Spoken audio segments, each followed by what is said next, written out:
रीमा जी, अरे आपको किसने कह दिया कि हम अपना मकान बेचने वाले हैं? हम अपने बेटे के घर जरूर जा रहे हैं, पर मकान नहीं बेचेंगे। विनीता जी गुस्से में बोली। अरे नहीं बहन, थोड़ी उड़ती उड़ती बातें सुनाई दी थी कान में, तो मैंने सोचा चलूं मिल भी लूं और पूछ भी लूं। नहीं, नहीं रीमा जी, इस घर में पूरी जिंदगी बिता दी। अपने मेहनत की कमाई से जिसे बनवाया उसको अपने जीते जी नहीं बेचूंगी। अमर के पापा भी यही चाहते हैं। कोलकाता शहर में मकान कुछ ही लोगों का होता है और हमारे कई रिश्तेदार भी यही हैं। यह सब बातें सुन थोड़ी देर में रीमा जी चाय पी कर चली गई। रात में दोनों राहुल जी व विनीता जी सोने के लिए बिस्तर पर लेट गए। राहुल जी करवट बदल रहे थे। विनीता जी बोली, नींद नहीं आ रही क्या? हाँ, अब बेटे ने आकर अपने पास रहने को कह दिया। हम अपना घर छोड़कर रह पाएंगे क्या विनीता? हम लोग क्यों बीमार रहने लगे? देखो विनीता, मैं अपनी दवा कराकर ठीक होते ही अपने घर आ जाऊंगा, दुखी मन से बोले। अरे राहुल जी, आप इतना विचलित क्यों हो रहे हैं? बेटे ने इतने प्यार से टिकट भेजकर बुलाया है तो जाना तो पड़ेगा ना। यही तो, तभी तो मैं भी मना नहीं कर पाया। कल की टिकट है। राहुल जी भारी मन से बोले। अपने सारे जरूरी सामान रख ली विनीता? थोड़ी देर में राहुल जी ने पूछा। हाँ रख लिया, और अपने लड्डू गोपाल जी भी। शादी के बाद से मैं अभी तक उनकी सेवा कर रही थी, इसलिए इनको भी अपने साथ रख लिया। इन्होंने ही मेरी जिंदगी इतने आराम से बिना कोई विपदा के चलाया है। आगे उनकी कृपा हम पर बनी रहेगी, ऐसा ही। अगले दिन की ट्रेन पकड़कर विनीता जी व राहुल जी अब ना जाने कब तक के लिए अपने घर को छोड़ बेटे के घर दिल्ली रहने चले गए। अमर ने दिल्ली शहर में एक 3 कमरे का फ्लैट ले रखा था। उसमें अमर, खुशबू व उनके 2 प्यारे प्यारे बच्चे रहते थे, किरण और अभिजीत। जब दोनों छोटे थे तो साथ रहते थे, पर अब गेस्ट रूम खाली रहने से दोनों ने एक एक कमरे ले लिए थे। खुशबू ने 10 साल की किरण को बोला कि मैंने तुम्हारा सामान अभिजीत भैया के कमरे में शिफ्ट कर दिया है और अब तुम हमारे कमरे में आकर रहना। पर मम्मा, अब तो मैं बड़ी हो गई, मैं कई महीने से वहां रह रही थी। कोई बात नहीं बेटा, अब आपके दादा दादी रहेंगे वहां। ठीक है मम्मा, मैं आपके कमरे में आ जाऊंगी। किरण खुशबू के साथ रहना शुरू कर दी। अमर और खुशबू दोनों एक ही ऑफिस में काम करते थे।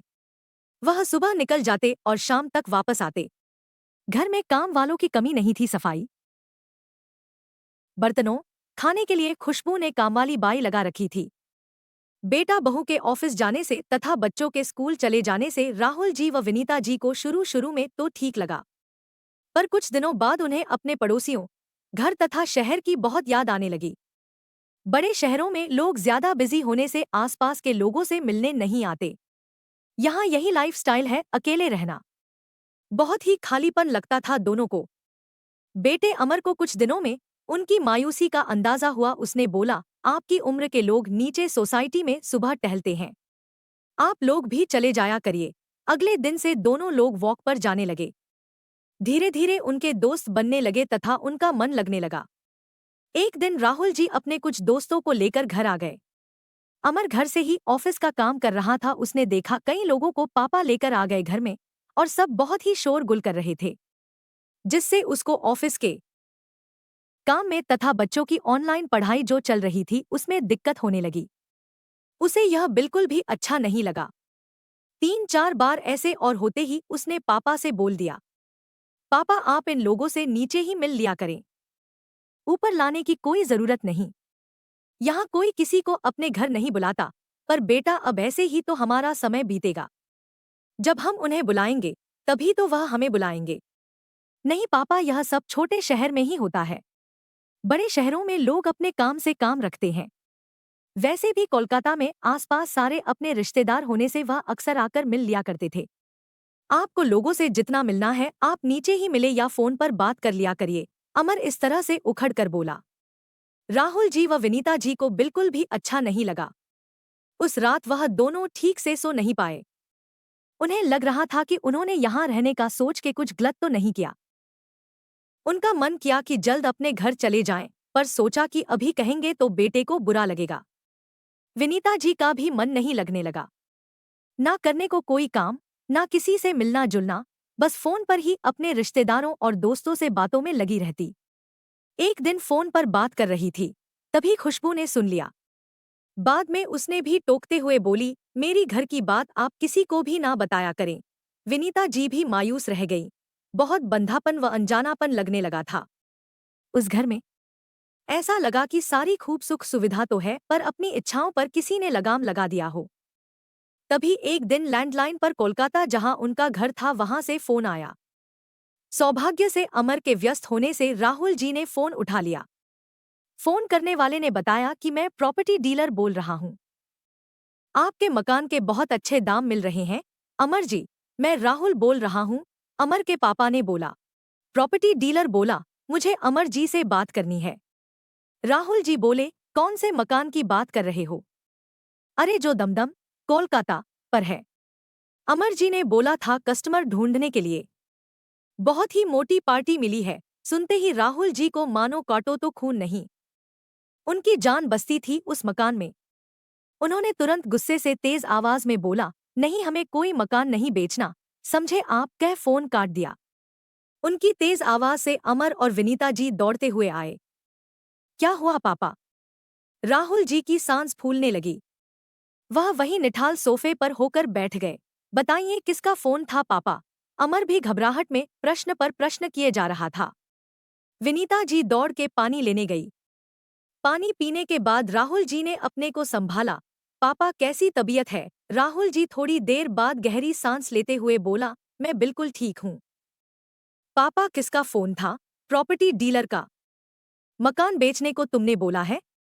मैं अपने जीते जी उस मकान को नहीं बेच सकता हूँ।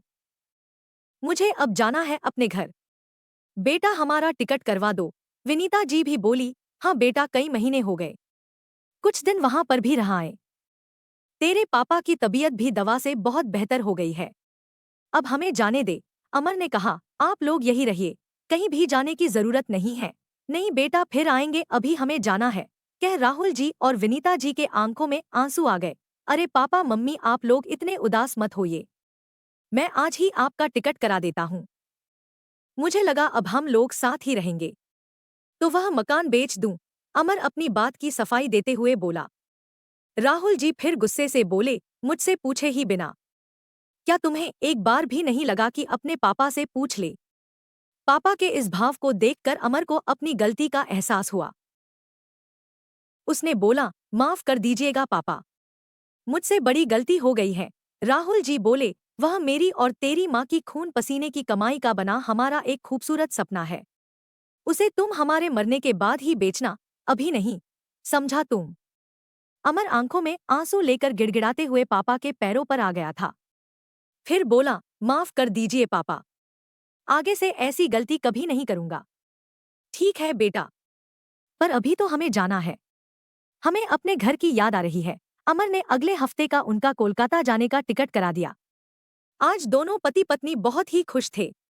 राहुल जी व विनीता जी अपने घर जाने के एहसास से वो दोनों फिर से वही अपनी आजादी, अपनी छोटी दुनिया व अपनी कर्मस्थली से जो मिलने वाले थे। चाहे कितने भी ऐशो आराम मिल जाएं, पर व्यक्ति तभी सुकून पाता है जब उसे बंदिशों की बेड़ियों से स्वतंत्रता मिलती है। तो फ्रेंड्स, कैसी लगी हमारी आज की यह स्टोरी वीडियो? वीडियो अच्छा लगा हो तो लाइक एंड सब्सक्राइब किए बिना ना जाए। आपका दिन शुभ हो। धन्यवाद।